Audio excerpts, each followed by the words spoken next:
Welcome to the deep dive. Today, we're looking into something you might not have come across before. Nordic Israelism. Hmm.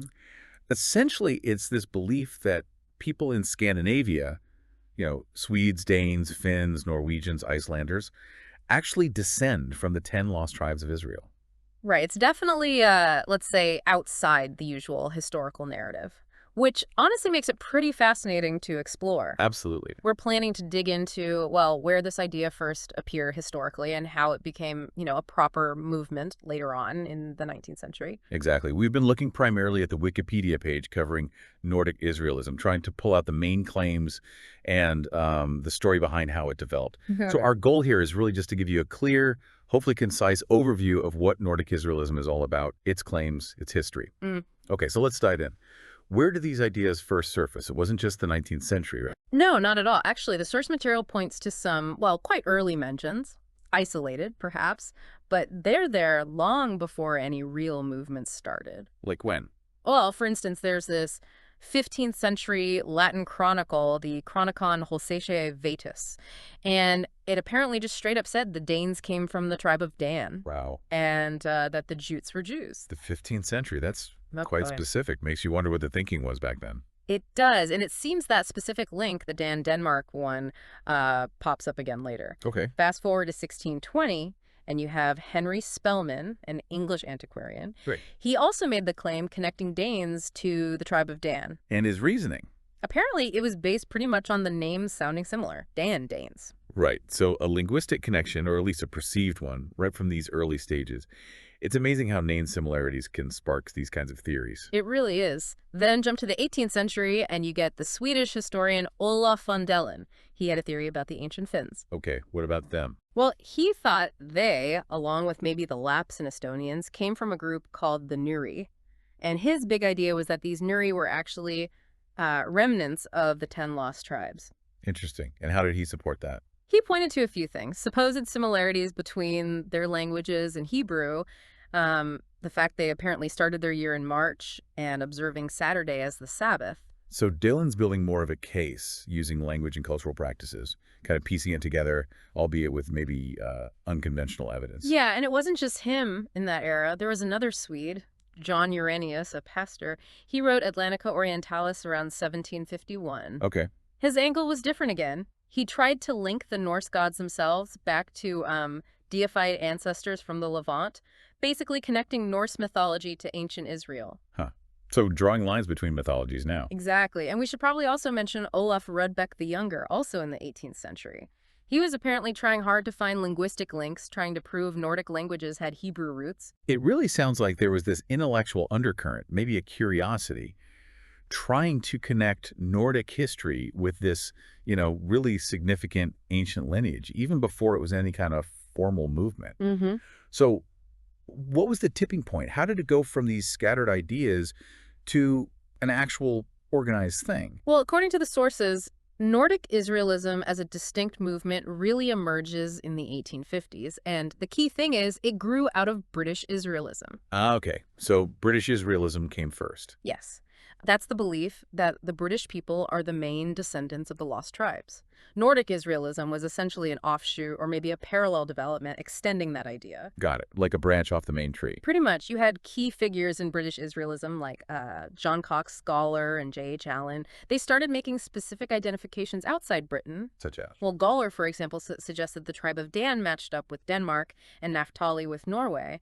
The other tribes were still mainly linked to Britain, but they were broadening the scope. So applying the basic framework, but including Scandinavia now. Exactly. But, it wasn't all smooth sailing or total agreement. Even within British Israelism, Oh. there was this guy, Edward Hine. He had a much stricter view. He argued that only Britain really fulfilled the biblical prophecies about Israel and that basically all true Israelites were to be found in Britain. So a more exclusive take. Did he completely dismiss the Nordic connection then? Not entirely, which is interesting. Even Hine apparently believed the tribe of Dan had been in Denmark at some point, possibly suggesting that's where the name came from, even if he thought they'd mostly moved on to Britain later. Huh. So even the hardliners acknowledged some kind of link, even if it was just historical. Sounds like there must have been some pretty intense debates going on. Oh, for sure. Yeah. Apparently, the folks who disagreed with Hines' very British-centric view initially argued against him in a magazine called The Standard of Israel. Right. But over time, it seems the views kind of merged, or at least the Nordic Israelism branch solidified. Groups promoting these specific Scandinavian tribal links started forming in Scandinavia. And they stayed connected to the British groups. Yeah, they often had close ties with organizations like the British Israel World Federation. It seems this whole period, mid to late 19th century, with rising nationalism everywhere, might have been fertile ground for these kinds of identity-focused theories. Well, that makes sense. So the idea found a foothold in Scandinavia itself, enough to become its own thing, while still linked to its roots. Who are some of the main people driving this Nordic version? Well, the Wikipedia page points to Anna Larsen Bjørner and Sigurd Bjørner.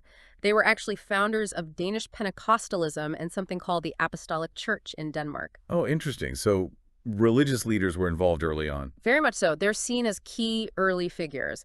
Starting in the 1920s, they published a magazine, Evangelii Bladet. Okay. And in that magazine, they apparently talked a lot about these tribal identifications, reprinted stuff from British Israelite writers, and also published articles by other proponents, like a guy named Ole Jørgen Johnson. He wrote a book called Israel i de siste dage, Which means? Israel in the Last Days. Right. So they were using their church connections and publications to spread these ideas. Seems like it.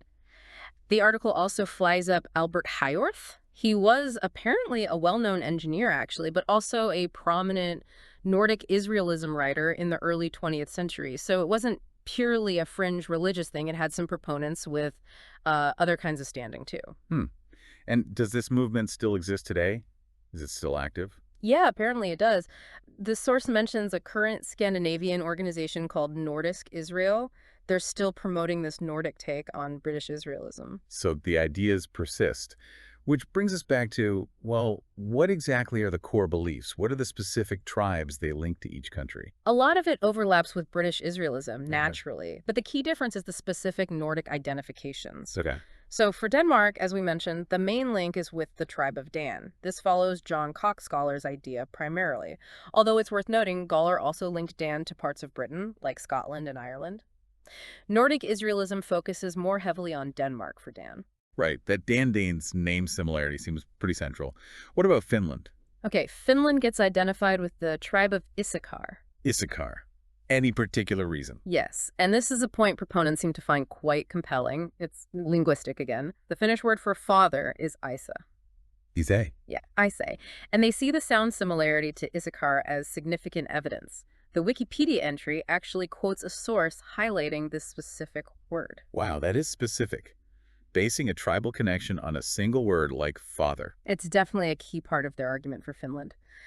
Moving on, for Norway, the organization Nordic Israel identifies it with the tribe of Naphtali. Naphtali for Norway. Okay, and Iceland. Iceland is generally linked to the tribe of Benjamin. This connection seems to have gained traction largely thanks to a book from 1937 by Adam Rutherford called Iceland's Great Inheritance, and modern followers seem to stick with that Benjamin link. Okay, so we have Dan for Denmark, Issachar for Finland, Naphtali for Norway, and Benjamin for Iceland. It's a full mapping, isn't it? Pretty much covers the main Nordic nations, yeah. And one other thing often mentioned is Thor Heyerdahl's work. The Kon-Tiki guy. That's him. His later book, Jakten på Odin, or The Search for Odin, is apparently often used by modern Nordic Israelites. Why that book? Did Heyerdahl believe this stuff? Not necessarily that he endorsed Nordic Israelism directly, but his theories involve, ancient migrations and surprising cultural connections across vast distances. Proponents seem to interpret his work on Odin potentially originating near the Black Sea or Azov Sea as supporting their idea of an Israelite migration northward. Right, so they're drawing parallels or finding support in research about ancient migrations, even if that wasn't the original intention of the research. Exactly. It's sort of weaving together these different threads, historical mentions, linguistic quirks, mythology, migration theories to build their case. Okay. So if we were to sum up this whole deep dive into Nordic Israelism, what are the key takeaways? Well, fundamentally, it's the belief that Scandinavians descend from the lost tribes of Israel. We saw some really early hints or claims going back centuries, but as a distinct movement, it really emerges from British Israelism in the 1850s. Right. And the core of it today involves those specific tribal links: Dan to Denmark, Issachar to Finland, especially using that word, Isa Naphtali to Norway, and Benjamin to Iceland. It's definitely, as we said at the start, a perspective that's pretty far from mainstream history. Quite surprising for many people hearing it for the first time, I think. Oh, absolutely. And this exploration drawing on, the info summarized in that Wikipedia article just gives us a snapshot of what the claims are and how the idea developed over time. Well, it's certainly been a fascinating look into a, let's say, less traveled path of historical interpretation. It does make you think about how people connect with the past and how identities are formed. It really does. And maybe it leaves a thought for you, the listener, to mull over. When you encounter these kinds of unexpected historical connections being proposed, what does it suggest about how we view identity and interpret history itself? What other unconventional links might be out there challenging how we usually see things? Definitely food for thought.